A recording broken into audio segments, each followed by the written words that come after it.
Good afternoon. So today I'm having quite a bad case of hay fever. You know, when there's pollen and things flying around in the air in spring, I get a little bit sick. So my nose is running and I've sneezed about 1,000 times today. And of course, I never exaggerate. I really have sneezed 1,000 times and used an entire box of tissues. So I thought I would talk to you today in my doctor's coat about going to see a doctor.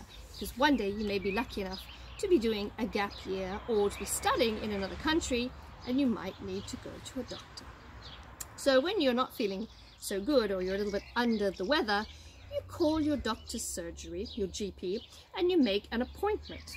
And when you get there, your doctor will examine you.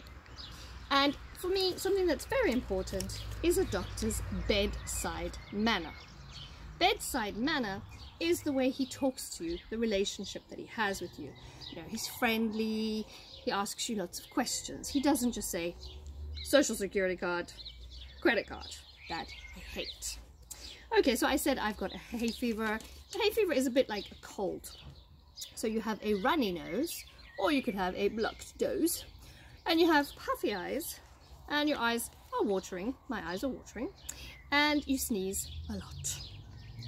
But sometimes in winter you get something a little bit more serious called the flu. So when you have the flu, you have a fever or a temperature, and you have aching muscles, and sometimes you can even have the shivers from having a temperature. I'm not going to talk about COVID because we're over that. We're not even talking about that.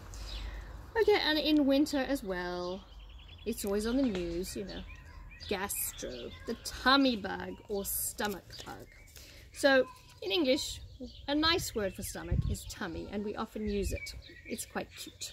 So you can have a stomach ache or a tummy ache, or you can have a really sore tummy. An ache is something that's dull but goes on for a long time, but a sore tummy is more intense.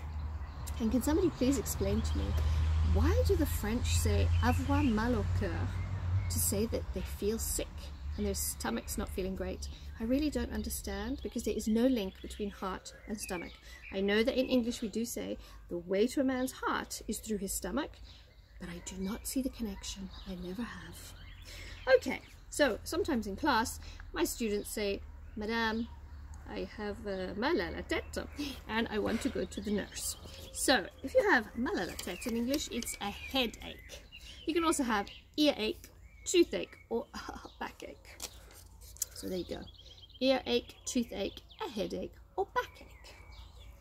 And with summer coming up, you have to be careful when you're outside late at night having a picnic that you don't get an insect bite or stung by a mosquito. And sometimes when you do get stung by a mosquito, or if you're outside having a picnic in the grass, you could be allergic to something and you get a rash, you know, itchy, raised bumps on your hands. That's a rash.